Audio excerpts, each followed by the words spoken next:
Hi.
Welcome in.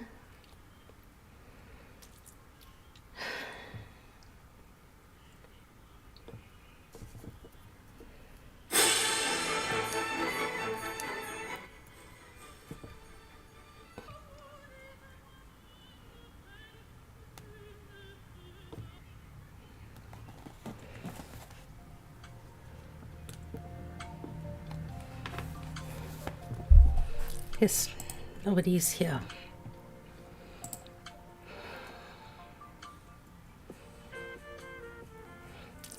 If you are around, please say hi, because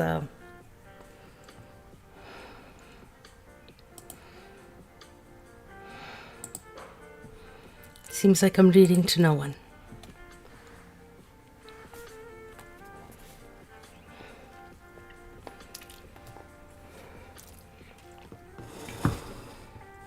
Hi, thank you, Everett.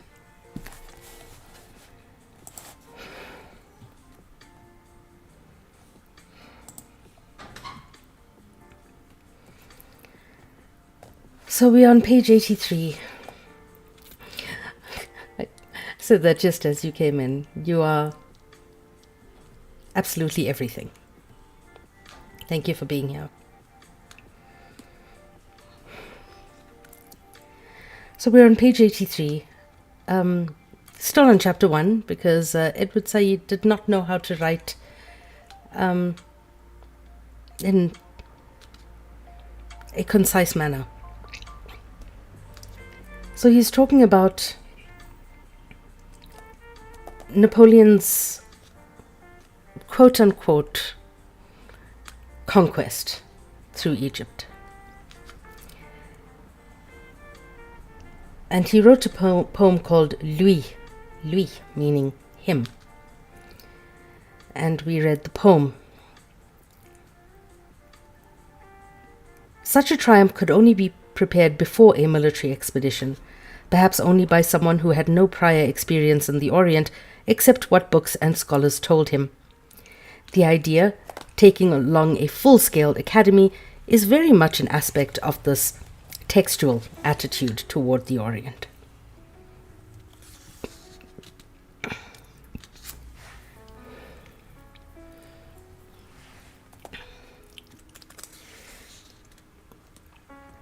And this attitude, in turn, was bolstered by specific revolutionary decrees, particularly the one of 10 Germinal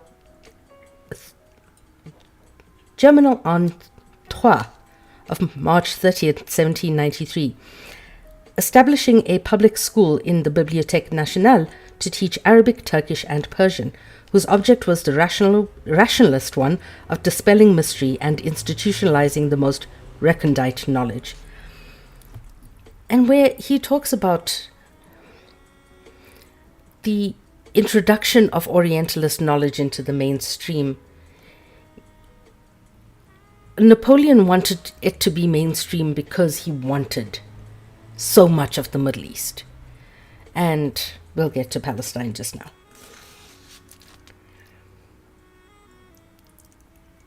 Thus, many of Napoleon's Orientalist translators were students of Sylvestre de Sacy, who, beginning in June 1796, was the first and only teacher of Arabic at the École Publique de Langue Orientale, the public school of Oriental languages.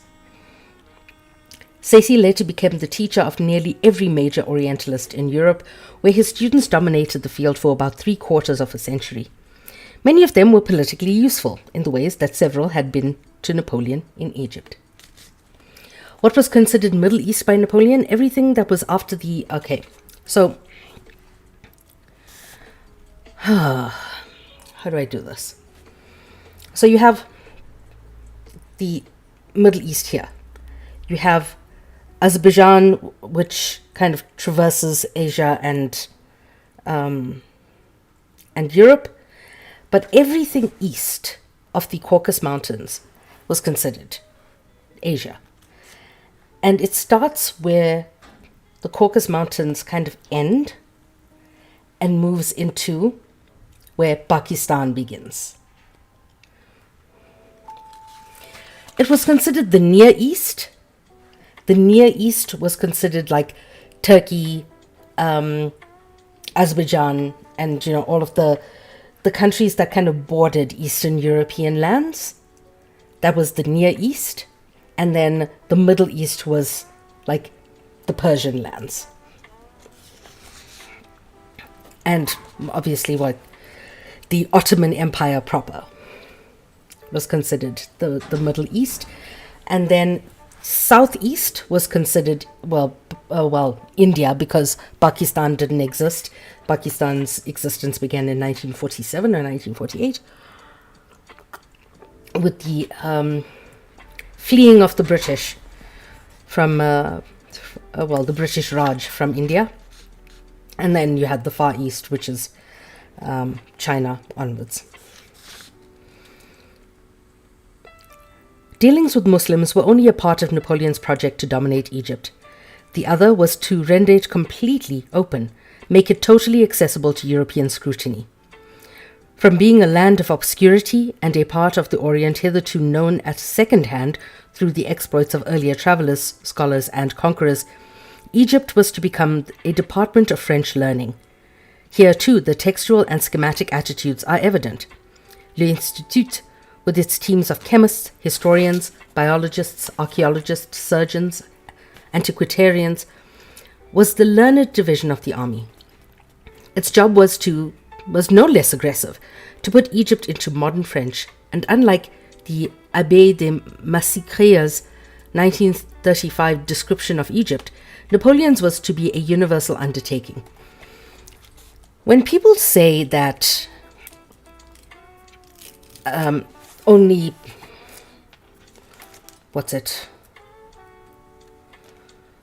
physical violence was violent.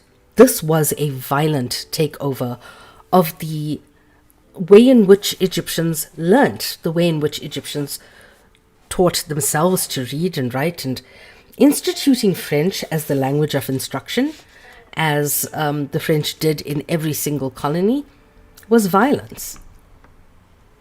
Instituting Christianity as the religion of a land where Christianity was not, it didn't travel to naturally and was done through force, was violence.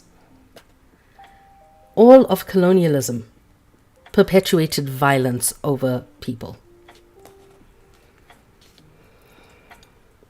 Almost from the first moments of the occupation, Napoleon saw to it that the Institute began its meetings, experiments, fact-finding missions, as we would call it today. Most important, everything said, seen, and studied was to be recorded, and indeed was recorded in that great collective appropriation of one country by another. In the Description of Egypt, published in 23 enormous volumes between 1809 and 1828. The description's uniqueness was not only in its size or even intelligence of its contributors, but in its attitude to its subject matter, and this attitude makes it of the great interest to the study of more modern Orientalist projects. The first few pages of the preface, written by Jean-Baptiste Joseph Fourier, the Institute's secretary, make it clear that in doing Egypt, the scholars were also grappling directly with the kind of unadulterated cultural, geographical, and historical significance. Egypt was the focal point of the relationships between Africa and Asia, between Europe and the East, between memory and actuality. Placed between Africa and Asia and communicating easily with Europe, Egypt occupies the center of the ancient continent. This country presents only great memories. The homeland of the arts conserves innumerable monuments. Its principal temples and palaces inhabited by kings still exist, even though its latest or least ancient edifices have already been built by the time of the Trojan War. Of course, he had to put Europe did it first.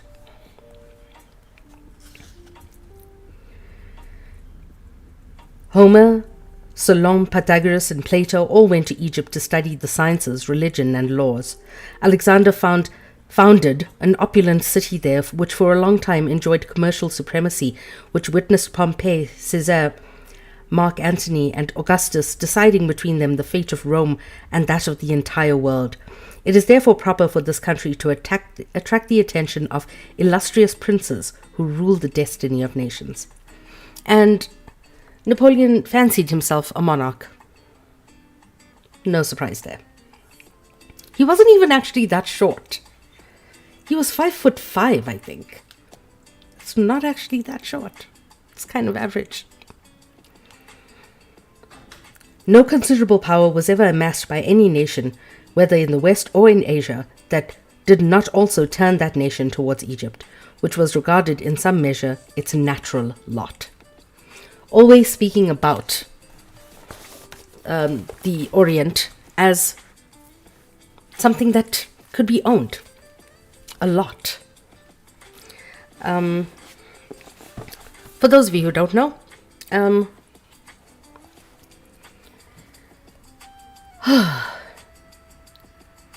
a lot is something that is given up at auction or called at auction. And when you bid for something at auction, when something is up for auction, it is called a crying. So you'll have, just say, this mouse will be lot 20. As soon as lot 20 comes up, it will be the crying of lot 20. Little fun fact.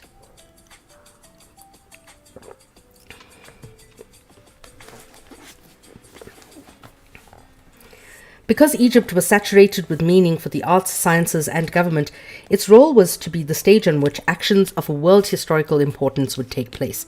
By taking Egypt, then, a modern power would naturally demonstrate strength and justify history. Egypt's own destiny was to be annexed, to Europe preferably. In addition, this power would also enter a history whose common element was defined by figures no less greater than Homer, Alexander, Caesar, Plato, Solon, Pythagoras, who graced the Orient with their prior presence. The Orient, in short, existed as a set of values attached not to modern realities, but to a series of valorized contacts it had with a distant European past. So, when this Saïd, yes, I love this man so much. Thank you for being here, Kiki.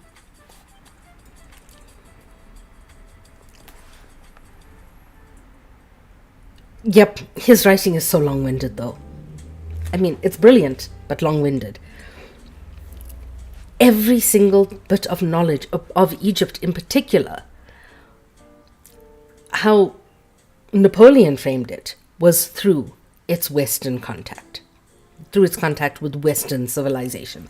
It was always done in comparison to the West. I do want to do a piece, though, on how Dune is an example of Orientalism, because I'm listening to the audiobook again. Frank Herbert needs to suck a big floppy donkey dick. I love Dune. Don't get me wrong. Dune is a brilliant work of art. a wonderful work of fantasy and the inspiration for Star Wars. Without Dune, we wouldn't have the reason that I was kept alive for so long. But Frank Herbert needs to suck big floppy donkey dick. Preferably choke on it.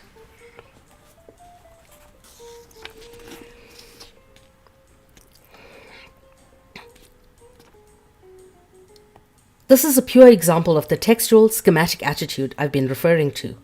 Fourier continues similarly for over 100 pages, each page, incidentally, a square meter in size, as if the project and size of the page had been thought of as possessing comparable scale.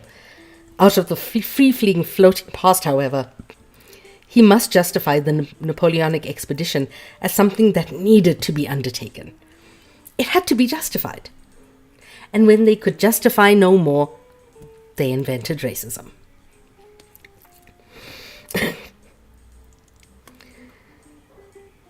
The dramatic perspective is never abandoned. Conscious of his European audience and Oriental figures he was manipulating, he writes, "One remembers the impression made of the whole of Europe by the astounding news that the French were in the Orient. This great project mediated in silence, and was prepared with such activity and secrecy that the worried vigilance of our enemies was deceived. Only at the moment that it happened did they learn that it had been conceived, undertaken, and carried out successfully." So dramatic a coup de théâtre had its advantages for the Orient as well. This country, which has transmitted its knowledge to so many nations, is today plunged in barbarism.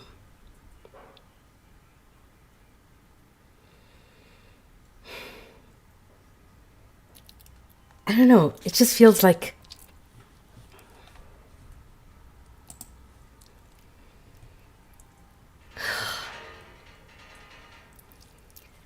how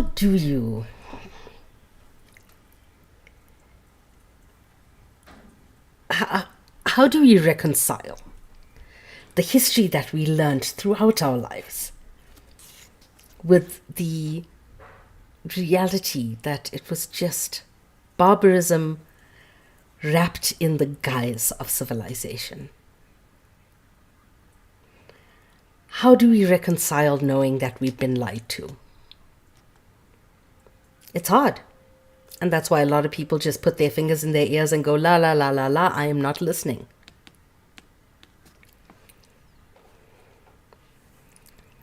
Only a hero could bring all these facts together, which is what Fourier described. Napoleon appreciated the influence that this event would have on the relations between Europe, the Orient, and Africa, on Mediterranean shipping, and on Asia's destiny, as if they had Asia's destiny in their fucking little grubby paws. They did, eventually. But as if it was theirs to have in their grubby little fucking paws. They didn't even know how to wash their bloody hands. They didn't wipe their asses.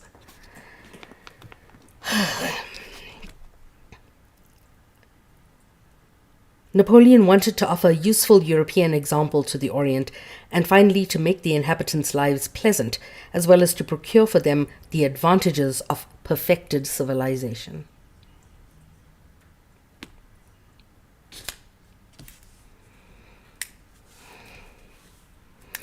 Yeah.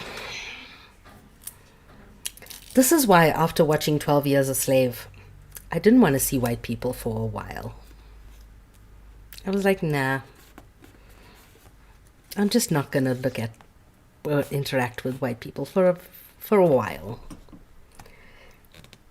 I feel like that reading these books. None of this would be possible without continuous application to the project of arts and sciences. And this is according to Fourier.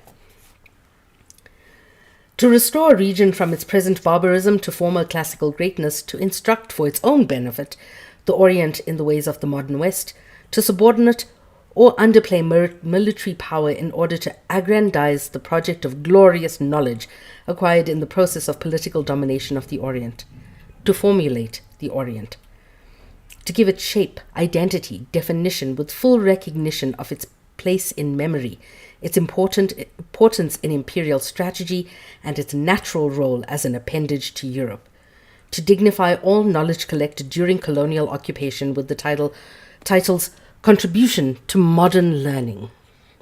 Ew.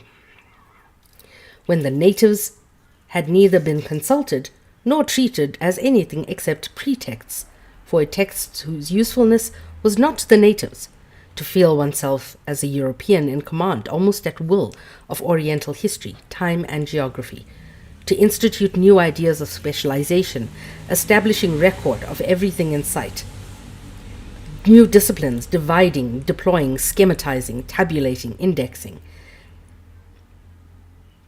to make out of every observable detail a generalization, and out of every generalization an immutable law about Oriental nature, temperament, mentality, custom, type, and above all, transmutating living reality into the stuff of texts, to possess, or to think that one possesses, actuality, mainly because nothing in the Orient seems to resist one's powers. These are features of the Orientalist projection entirely realized in the description of Egypt, La Description de l'Égypte, enabling and reinforced by Napoleon's wholly Orientalist engulfment of Egypt by the instruments of Western knowledge and power. Thus Fourier concludes his preface by announcing that history will remember how Egypt was the theatre of Napoleon's glory. Ew. Preserved from forgetfulness and all circumstances by his extraordinary achievements. Sorry, I'm translating as I'm reading. The description thereby displaces Egyptian or Oriental history as a history possessing its own coherence, identity, and sense. Instead, history as recorded in the description supplants Egyptian or Oriental history by identifying itself directly and immediately with world history, a euphemism for European history. To save an event from oblivion is in the Orientalist mind the equivalent of turning the Orient into theatre for representations of it. This is most exactly what Fourier says. The sheer power of having described the Orient in modern Occidental terms lifts the Orient from the realms of silent obscurity, where it has lain neglected, except for the murmurings of a vast but undefined sense of its own past, into clarity of modern European science. There is new Oriental figures, for instance, such as Geoffroy Saint-Hilaire's biological theses in the description, the confirmation of laws of zoological specialization formulated by Buffon, or serves as a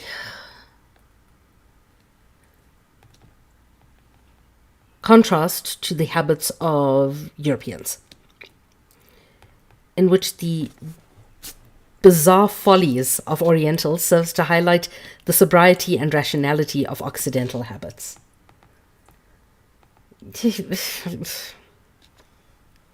Or to cite one more use for the Orient, equivalents of those psychological characteristics, or physiological characteristics, that made possible the successful embalming of bodies are sought for European ones, so that chevaliers fallen on the field of honor can be preserved in lifelike relics of Napoleon's great Oriental campaign. They didn't want to embalm bodies so that there would be some afterlife reached, or embalming took place long before the Europeans arrived. People were throwing their bodies into ditches. Europeans were literally throwing dead bodies into ditches. Mass graves. They learnt embalming from Africa.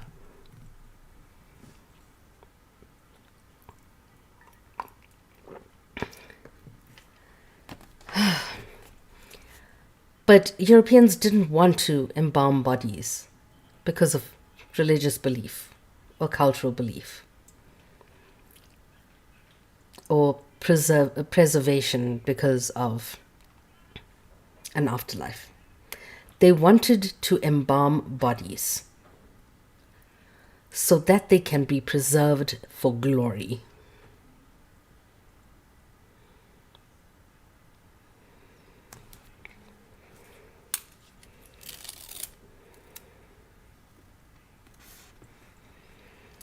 The military failure of Napoleon's occupation of Egypt did not also destroy the fertility of its overall projection for Egypt or the rest of the Orient. Quite literally, the occupation gave birth to an entire modern experience of it, as interpreted from within the universe of discourse founded by Napoleon in Egypt, whose agencies of domination and dissemination included the institute and the description. The idea, as it has been categorized by Charles Roux, was that Egypt restored to prosperity, regenerated by wise and enlightened administration, would shed civilizing rays upon all of its Oriental neighbors. True, other European powers would seek to complete this mission, none more than England. But what would happen as a continuing legacy of common Occidental missions to the Orient, despite inter-European squabbling, indecent competition, or outright war, would be the creation of new projects, new visions, enterprises combining additional parts of the Old Orient with the conquering European spirit. One of them was Palestine. After Napoleon, the very language of Orientalism changed radically. Its descriptive realism was upgraded, became not merely a style of representation, but a language in itself, a means of creation. Along with the langue mère, as those forgotten dormant sources of the modern European demotics were entitled by Antoine Fabre d'Olivet, the Orient was reconstructed, reassembled, crafted, in short, born out of Orientalist effort. The description became the master type of all further efforts to bring the Orient closer to Europe, therefore to absorb it entirely, and centrally important, to cancel or at least subdue and reduce its strangeness, and in the case of Islam, hostility. For the Islamic Orient would henceforth appear as a category denoting the Orientalist power, and not the Islamic people as humans or history near the Orient.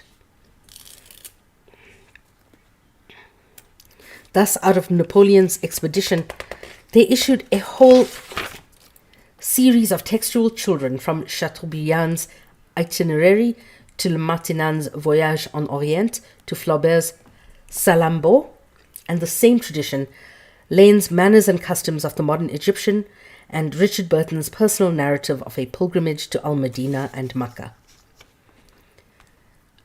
My mother-in-law is going for Umrah, and it's very exciting.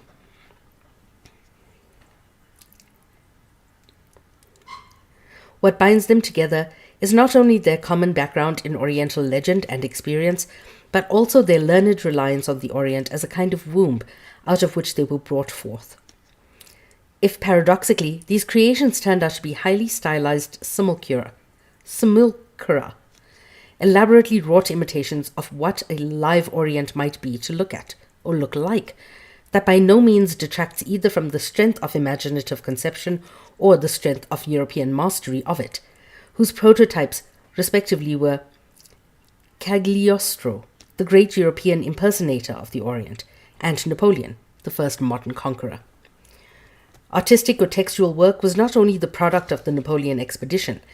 There were, in addition, and certainly more influential, the scientific project, whose chief insistent is Ernest Renan's The System of Comparison of General History of Languages and Semantics, completed in 1848, for, neatly enough, the Prix Vologny, a geographical project, of which Ferdinand de Lesseps' Suez Canal and England's occupation of Egypt in 1882 are prime instances. The difference between the two is not only in manifest scale, but also in the quality of Orientalist conviction. Renan truly believed that he had recreated the Orient as it really was in his work.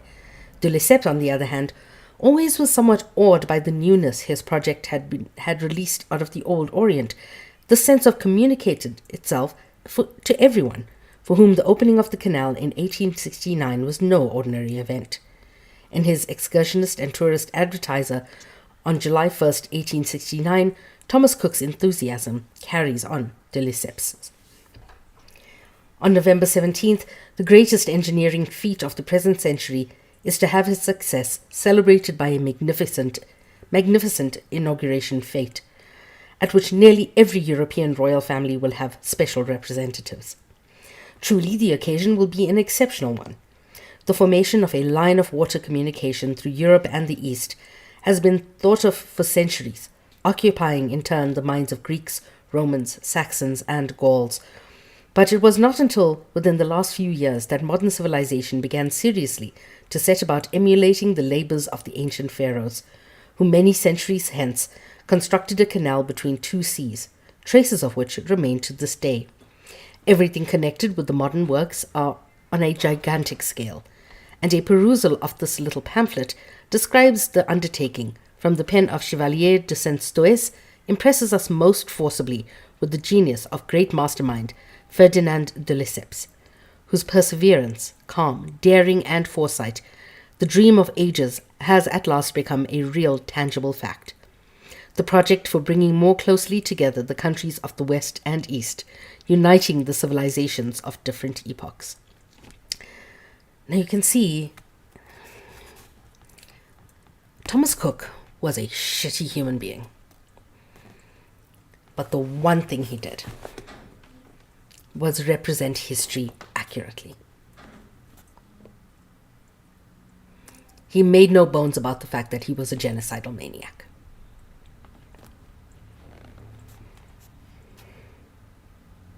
Hello, my love. How are you?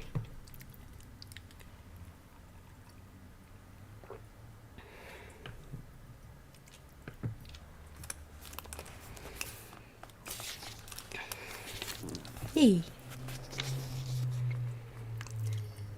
The combination of old ideas and new methods, the bringing together of cultures whose relations to the 19th century were different, the genuine imposition of power and modern technology and intellectual will upon formerly stable and divided geographical entities like East and West.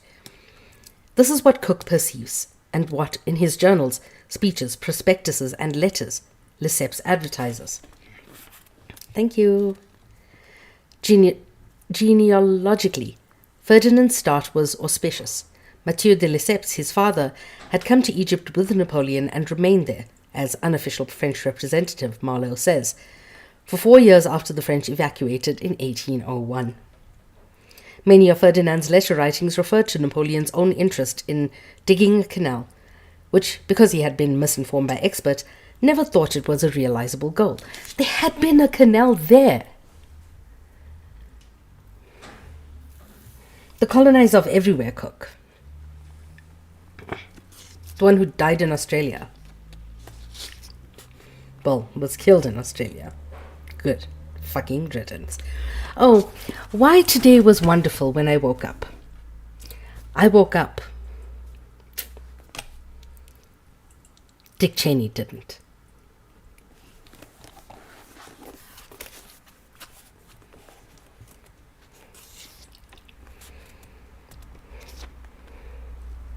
There's only 4 of us in here, Habibi.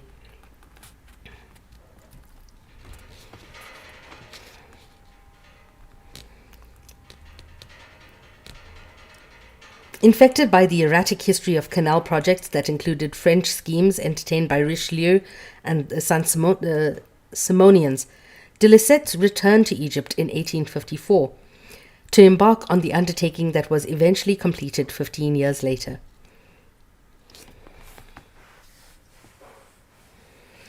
Manic Mango in charge? Yeah.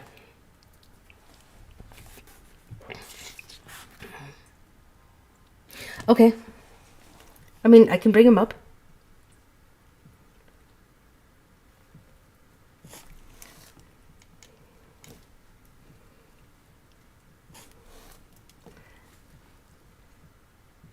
If he loads in.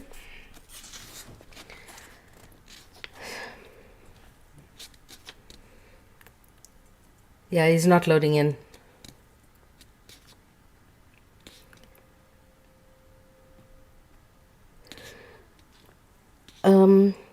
He had no real engineering background, only a tremendous faith in his near-divine skills as a builder, mover, and creator to keep him going. as his diplomatic and financial talents gained him European and Egyptian support. He seemed to have acquired a necessary knowledge to carry matters to completion. More useful, perhaps, he learned how to plant his potential contributors in the world historical theatre and make them see his moralic thought, as he called his project, and what it really meant.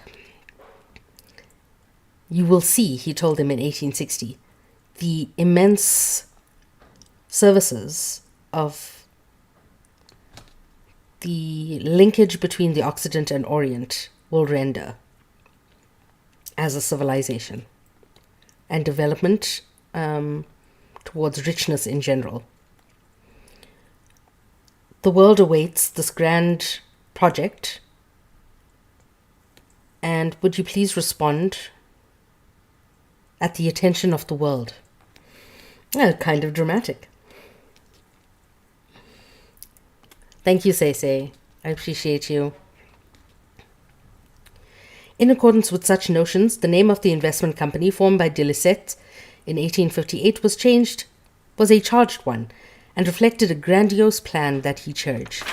The Compagnie Universelle, the Universal Company. In 1862, the Académie Française offered a prize for an epic on the canal. Bournier, the winner, delivered himself such a hyperbole as of the following, none of it fundamentally contradicting Lesseps' picture of what he was up to. I need a little bit of time to translate this. To work. Something about the envoy of France traversing the universe on this new voyage. The heroes, the justified something, will close all thought of trepidation. As we place our footprints in the land of the pyramids, this is for the universe, for Asia, for Europe. As the night envelops the something, I don't know.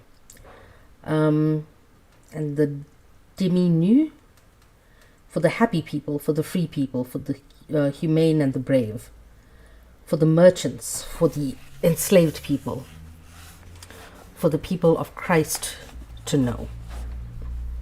Something like that.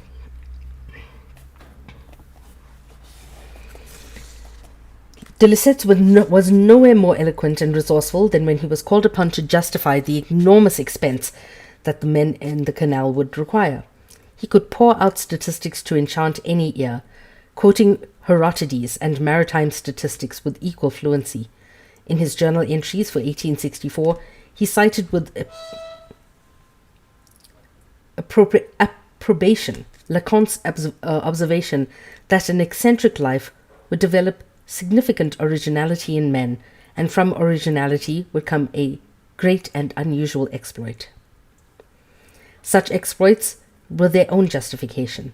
Despite immemorable pedigrees of failures, its outrageous cost, astounding ambitions for altering the way Europe would handle the Orient, the canal was worth the effort.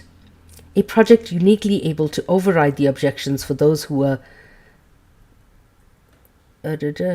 consulted, and in improving the Orient as a whole, to do what scheming Egyptians, perfidious Chinese, and half-naked Indians, quote unquote, could never have done for themselves. There was a canal there. There was already a fucking canal there.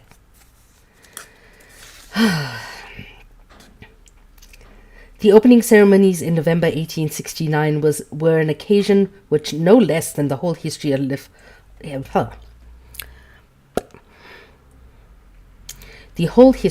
Lesseps' machinations perfectly embodied his ideas. For years, speeches, letters, and pamphlets were laden with vividly energetic and theatrical vocabulary.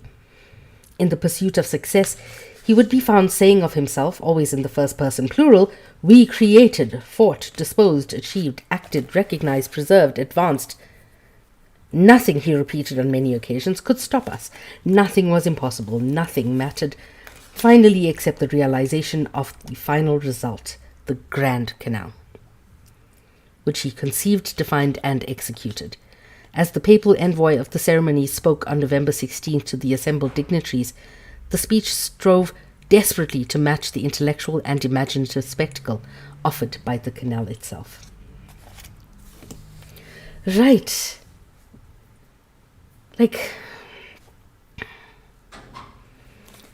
Okay, this passage is entirely in French. We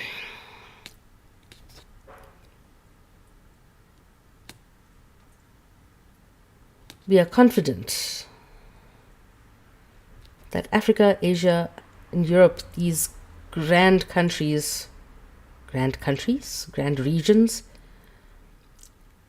of humanity, that this will bring us to a cosmopolitan reality.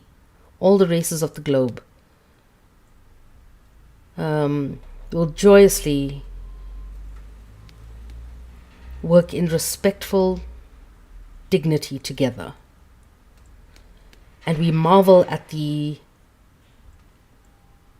reality that Europe has brought to us, essentially. The two extremities of the globe are now connected. Men, women, and children. Oh my God. Oh mon Dieu. The Occident, the Orient, connected, knowing each other, greeting each other, mingling with each other. This material phenomenon will let us realize horizons never before visited and destinations yet untouched, for glorious conquest, for humanity, for the Occident, for the Orient, for God.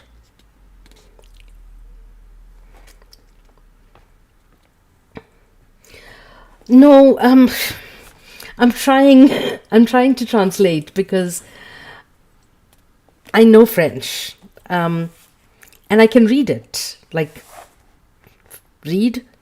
but I'll have to translate in my head as I'm reading. So, les deux extrémités du globe, en se reprochant, elles se reconnaissant, se reconnaissant tous les hommes, enfants, un seul et même. No.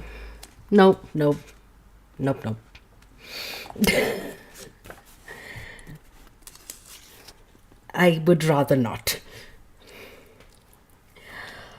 I speak one language and I dabble in 5 others.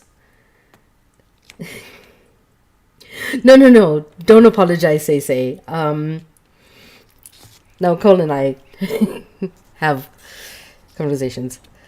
The whole world seemed crowded to render homage to a scheme that God could only bless and make use of himself.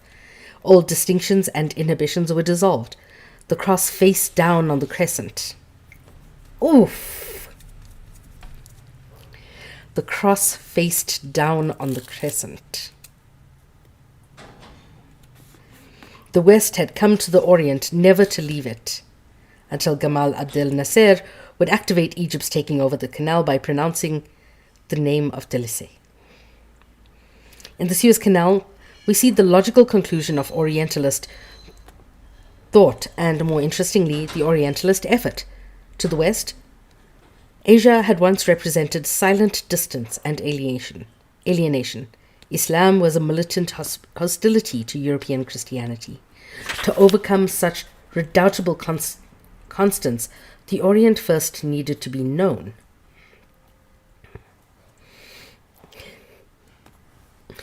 Yeah, I continued French right up until my first year of university.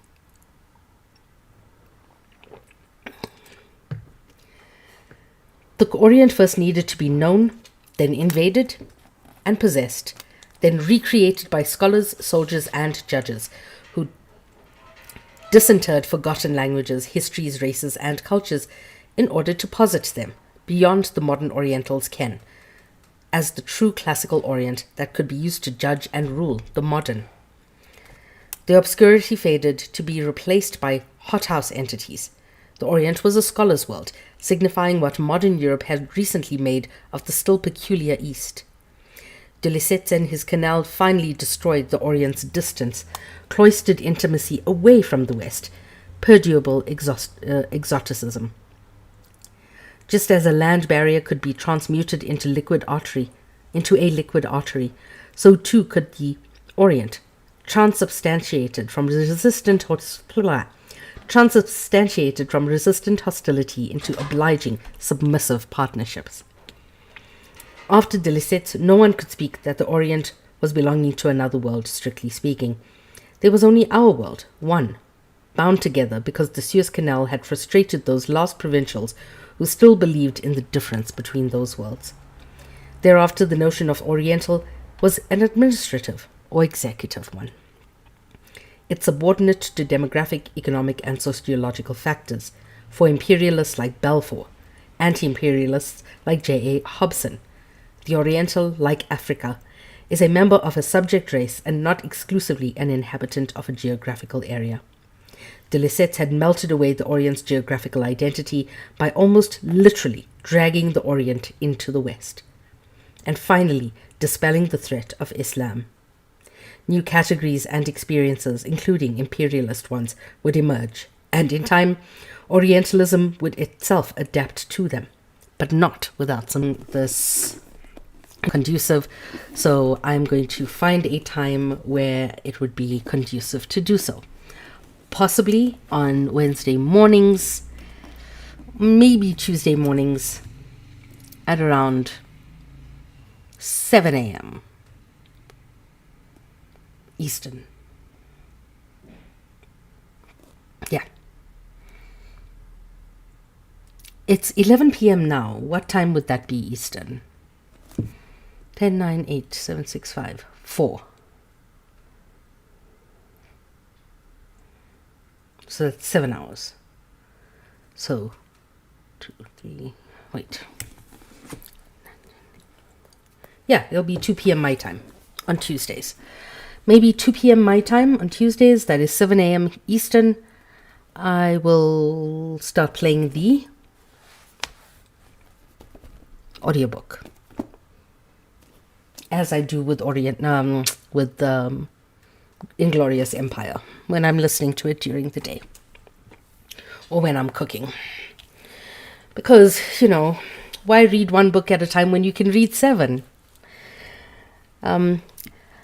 Thank you for joining me today. Remember, drink water, take your meds, eat something.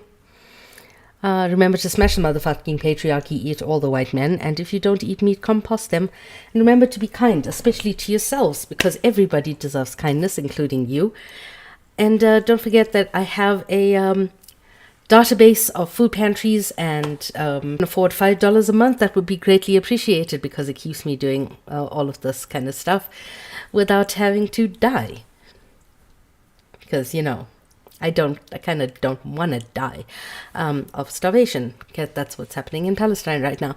I'm going to have a new episode of the podcast out on Friday. Try not to get too angry and break your phone screen when you're listening, because, yeah, I was angry enough to want to break my computer screen while I was interviewing this motherfucker. So, enjoy. You can donate to the PayPal in my bio. Because, I also need to eat and do stuff and, pay for software and things to make all of these things possible. So if you can,